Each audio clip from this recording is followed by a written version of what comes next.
अजीत अजीत कुछ कहना चाह रहे हैं? अजीत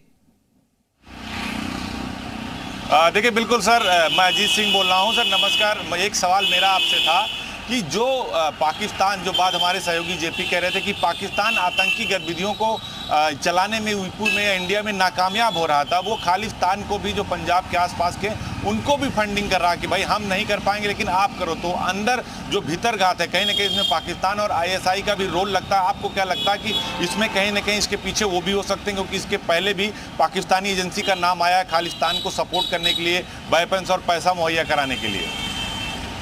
कई आतंकवादी बब्बर खालसा से, सिख फॉर जस्टिस से जुड़े हुए पाकिस्तान में हैं, शरण पाए हुए हैं वहां पर। और जो ये कनाडा के सिख्स हैं, इनकी फंडिंग जो कुछ सिर फिरे सिख्स हैं।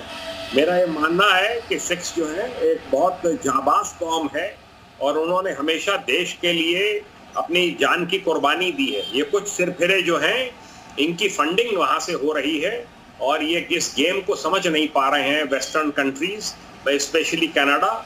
जब ये कनिष्क की बॉम्बिंग हुई थी, तब से लेकर आज तक ये शरण देते जा रहे हैं। जो इलीगल इमिग्रेंट्स यहाँ से जाते हैं, वो आईएसआई उनको सपोर्ट करती है, ये टेररिस्ट ग्रुप्स उनको सपोर्ट करते हैं। पाकिस्तान में कई बड़े बड़े आतंकवादी इन ग्रुप्स के पल रहे हैं, सपोर्ट पा रहे हैं और वो वहां पर गतिविधियों को संचालित कर रहे हैं।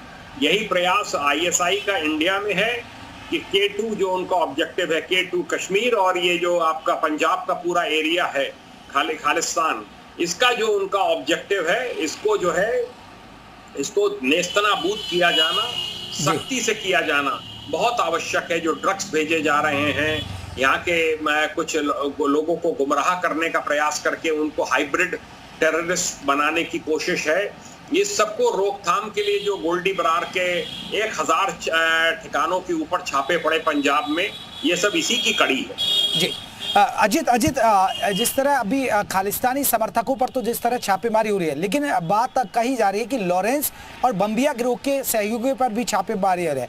तो क्या इन गैंग का खालिस्तानी सहयोगियों से, खालिस्तानी समर्थकों के साथ भी कनेक्शन है और क्या यूपी में भी इनकी कुछ जड़ें निकल कर आ रही है? देखिए बिल्कुल, लॉरेंस बिश्नोई गैंग का जो सीधा कनेक्शन है वो पंजाब से है और पंजाब से ही खालिस्तान है। तो निश्चित तौर पर उसके कई सारे जो गैंगस्टर हैं जो बाहर बैठे हैं, जो दुबई चले गए, जिसके अभी उसके चचेरे भाई की गिरफ्तारी, उसके भांजे की गिरफ्तारी हुई थी।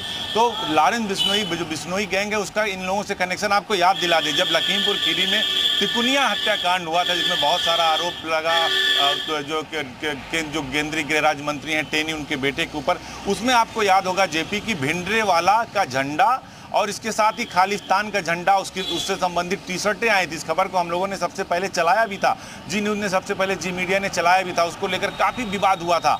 तो ये मानकर चली कि वो यूपी का जो क्षेत्र है, और लॉरेंस बिश्नोई का शूटर देखिए अभी अयोध्या से पकड़ा गया था। यहाँ के एक जो विधायक है, अयोध्या के विधायक हैं गोसाईगंज के अभय सिंह, उनकी हत्या करने के लिए आया था। यूपीएसटीएफ ने गिरफ्तारी की 3 से 4 शूटरों की।